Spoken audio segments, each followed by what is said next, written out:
found yourself getting really annoyed and irritable for nothing?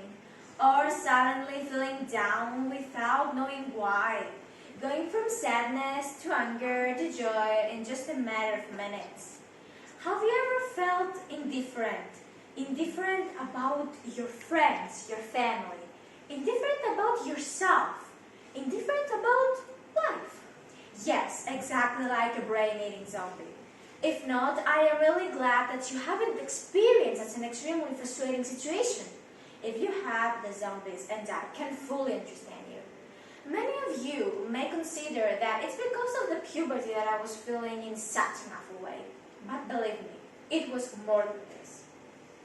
Apathy is the lack of feeling, emotion, interest, or concern about something. Apathy is a state of indifference or the suppression of emotion, such as concern, excitement, motivation, or passion. Sounds like an exaggeration, huh? Well, trust me, it's not. I was a pathetic person. It wasn't fun. It was rather exhausting for me and my mental health. If you also ask my mom, I was never a moody, lifeless, introvert, and indifferent person. Instead, I was always full of joy, really open to everyone, and extremely happy. Whoa, I have a lot of time to feel like this. Suddenly, one day, about a year ago, all of them changed. It was like thousands of clouds covered my sand of happiness. It was like I lost my energy. I lost myself. Well, I can guess that the main question in your head right now is why? Why did I turn from such a positive person into an indifferent one? It is worth mentioning that being an apathetic is 10 times worse than being negative. You know, when you're negative, at least you feel something.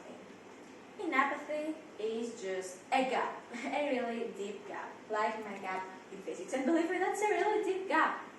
Well, to answer your question, I don't know. I was trying to figure out for more than 2 months why I was like that. Yet, still, I don't know, and that makes me as angry as when I paraphrase and I don't find it telling it. Well, to explain in some way how I felt, yes, I felt nothing, but it was a little more complicated. I was empty. Neither sad nor depressed, much worse. Empty. Like when I get a jar of Nutella. In 2 minutes, it's empty. In this way, and there was. Okay, now you can all understand that I have an obsession with Nutella. It was like that for more than 4 months, including summer. Yes, the period of the year that everything is free of concerns, full of excitement, I was empty. Okay, that's pathetic by itself. And then school started, specifically high school. As a normal teen, I should be really exhilarated because it was something new for me. But, of course, I was not elated. I was kind of, yes, indifferent. It all rolled like this until that day. It was a typical boring Thursday and I had an algebra lesson. Losing interest in everything included all of my lessons, so I was inefficient in most of them. I loved and still love math and a lot more my teacher. He was extremely nervy to seem like this, so he decided to alter the situation. That day, instead of calculating fractions and make countless operations like we usually do, he just stared at me. And he sat down and said, "It's good to be good," and I was like, okay, what are you saying? Then he said, "It's bad to be bad." And then I was like, are you okay? What are you saying? And then he said, "But it's unacceptable to be such indifferent." I don't understand why are you doing this to yourself? You have a beautiful life, friends that love you, a family that loves you. You have literally everything, and being apathetic makes you selfish. You have lost yourself. Please search for it. Find it as long as you have still time. Okay, that hit me really hard. I did have a little time. Day after day, I would start to lose myself a little more. So, I decided to get back what I own, myself. From that day on, I started noticing the little things that matter. I saw virtual happiness hidden. Where? In a morning smile, in a small conversation, in a kiss, in a hug, in food, always in food. In a few words, I started to be grateful. But what it means to be grateful? Thankfully, it doesn't mean convincing yourself to adopt a bogus notion that everything is fine and dandy. Living your life with gratitude means choosing to focus your time and attention on what you appreciate. The goal is not to block out difficulties, but to approach those difficulties from a different perspective.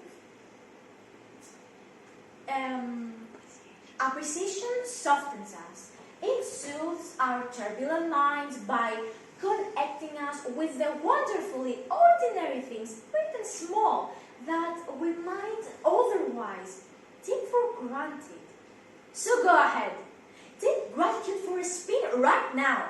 That driver who yelled at you when you realized you were in the middle of the road. The fact that the sun rose this morning and the moon reflected in the sea. Any quality in yourself that you admire. When you're thankful, how does your body respond? Is there a sense of lightness, tingling, warmth? Might there be a connection between gratitude and happiness? Of course. You know, gratitude can help us see that not everything is terrible.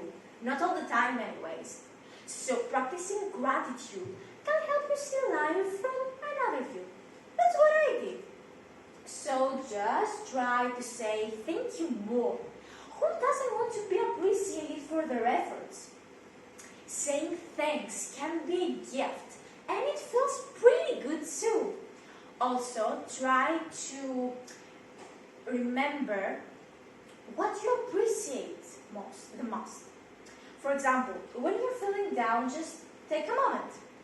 Sit down, take a deep breath, and just think some things that spark gratitude in you. And of course, pay attention to your emotions. Always describe in as much detail as you can how your body responds when you express gratitude. And don't forget, if you focus on the lesson, you will continue to suffer. If you focus on the hurt, you will continue to suffer. If you focus on the lesson, you will continue to grow. Thank you.